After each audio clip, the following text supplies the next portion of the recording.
Long ago, the world of Minecraft was a much different place. Sure, it may look normal to you. Kings could be found in castles, living happily with their families as they ruled over the countryside, which was filled with idyllic little villages. In those towns, perfectly average villagers would go about their perfectly average days. They'd work in their farms, planting and harvesting crops, and take care of their livestock like sheep and chickens. But something was missing.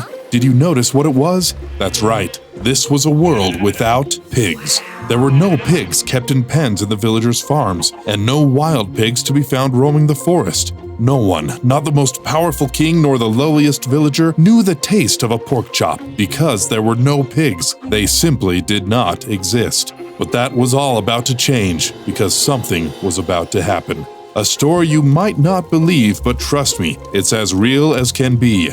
This is the story of Minecraft's first pig. It was a day like any other for the knight who wandered into the small village that sat in the shadow of the king's castle. He had been on a long journey and had visited many castles and towns just like these. But for the villagers, this was a special day because they desperately needed help. Word quickly spread of the knight who had appeared, and soon the leader of the village ran out to meet him. The old woman who served as the leader of the village explained that they had a very serious problem. Out in the forest was a cave, and in this cave lived a monster. The monster would descend on the village at night and steal crops, kill their livestock, and even kidnap villagers. It had to be stopped. The knight asked why their king hadn't done anything, and the village leader explained that the king was so focused on trying to find a husband for his daughter that he was ignoring his subjects. The knight, who never passed up the chance to go on an exciting quest, especially if it meant helping people, agreed to do what he could for them. The knight traveled to the nearby woods, and it wasn't hard for him to find the cave where the monster was living, since a trail of bones led him right to the entrance. When the knight got there, he peered into the dim cave, but was knocked back by a beast jumping out of the darkness. It was a ravager, but what was it doing here? It didn't matter though. The knight had promised to protect the village, so he took out his sword and prepared to battle against the beast. The ravager charged him again, but this time the knight was ready, and after a few swings of his sword, it was dead. The knight returned to the village and was greeted as a hero. There were cheers of his name and many gifts were laid at his feet, but he refused all of them. Nearby, a young woman asked another villager what all the commotion was about, and they explained that the knight had just saved their village from the ravager in the woods. "He's a knight who saved us from the ravager in the woods, since the king wouldn't do anything about it. Oops, sorry, princess." But the princess didn't seem to even hear the complaint against her father. She was fascinated by the hero knight. The princess made her way through the crowd and approached the knight, who was immediately struck by her beauty. The princess thanked him for protecting the village and asked who he was. "Just a lowly knight," he told her. "A lowly knight with nothing in the world, on a journey across the world to help those in need." The two only had eyes for each other, and it was clear to everyone in the village that even though they had just met, they were already deeply in love. The princess was expected home soon though, so she bid the knight farewell, certain that they'd meet again soon.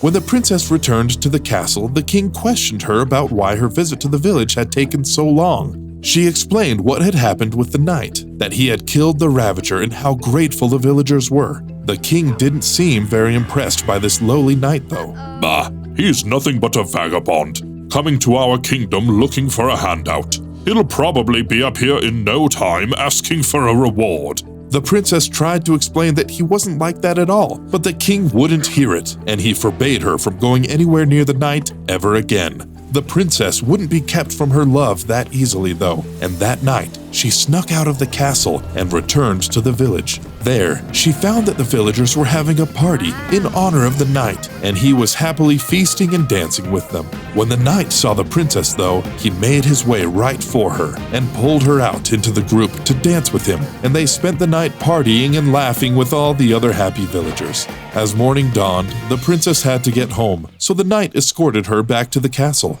As she prepared to sneak back in though, she was startled to find the king already awake, waiting for her. The king was furious. He accused the princess of disobeying him and the knight of kidnapping his daughter. They both tried to reason with him, but he refused to listen to them. The knight was left outside, wondering if he'd ever see the princess again.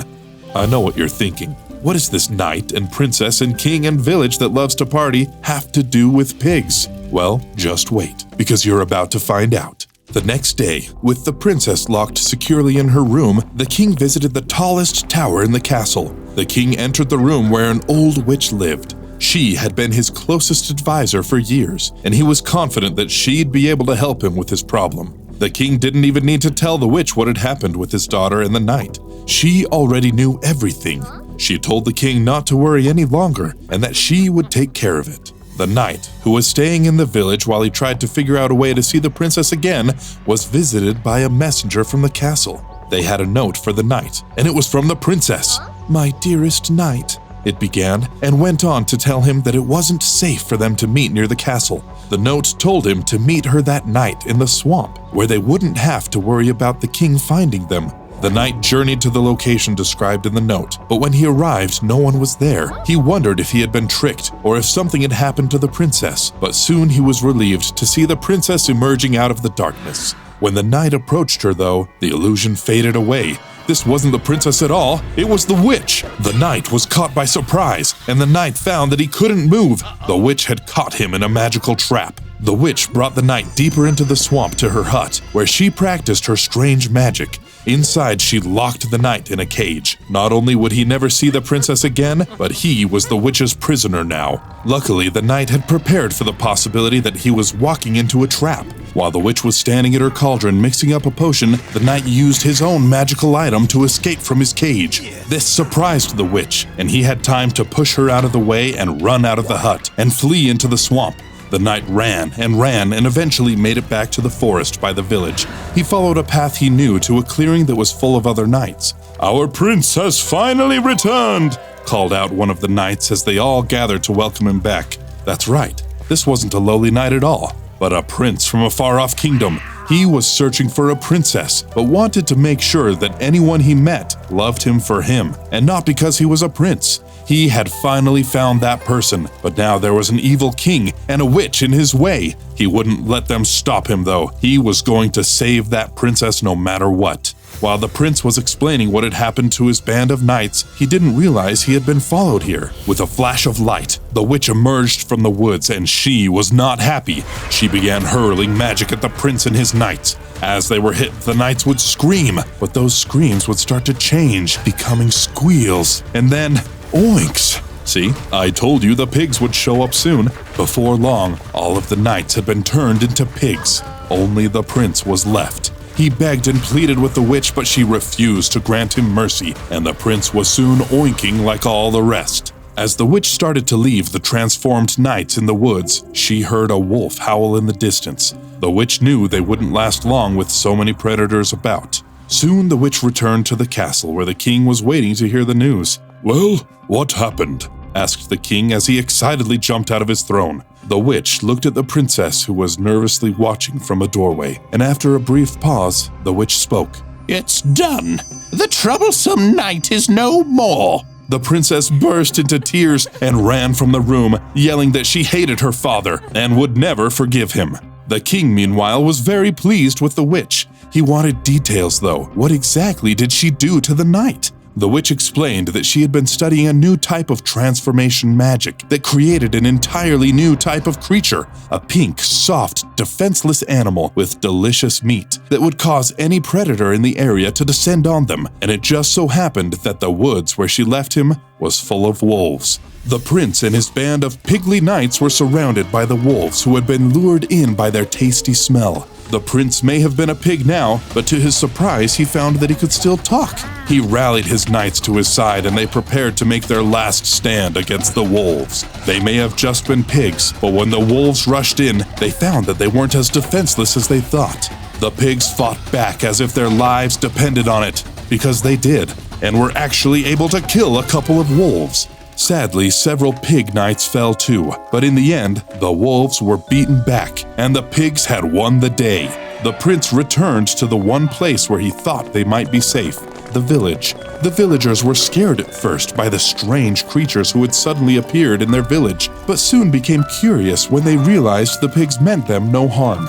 Just as the prince was about to explain what had happened with the witch, though, one of his knights got a little too close to a campfire. The scent of cooked pork chops filled the air, and the villagers couldn't believe how delicious it smelled. They started to surround the unlucky pig, getting closer and closer to him. Luckily, before they could do anything, the prince managed to yell out that he was the knight who had saved their village from the monster in the woods. The villagers apologized. They hadn't recognized the prince in his new look. The villagers held a meeting, and they all agreed that the king had abused his power for the last time. It was time for him to learn a lesson. They were going to take the fight directly to the king in his own castle. A soldier on the castle walls watched with surprise as a group of villagers suddenly came rushing towards the gates. They were carrying weapons, and some were even riding a strange pink animal that the guards had never seen before. The villagers demanded that the guards open up the gate, but they refused, so the pigs started rushing in and headbutting it until the gate finally broke open. Villagers and pigs alike stormed into the castle where they were met by a group of soldiers. Neither the pigs nor the villagers were afraid though and started to fight the king's men. Fearing that his soldiers would lose the fight, both the king and his witch ventured out to help in the battle. The witch began firing magic bolts out, turning some of the villagers into pigs. Her aim wasn't great though, and many of the king's men were accidentally transformed too. Her magic started to weaken though, and she fired out more and more magical blasts. As the villagers and the pigs kept pressing forward, she found herself surrounded, desperately shooting in every direction in an attempt to keep them back. One of the villagers, just before he was struck, held up a mirror, reflecting the witch's magic back at her. The witch screamed as she was transformed, and when the group of villagers backed away, what they found lying on the ground where the witch once stood was what we know today as a hoglin. The hoglin witch, no longer able to produce any magic, ran away and out of the castle. With the fighting over, the only question left was what had happened to the king. No one had seen him fall in the battle, but soon someone piped up. It was a pig, though this one was wearing a crown. In the confusion of the fighting, one of the witch's magic bolts had struck him, turning him into a pig as well.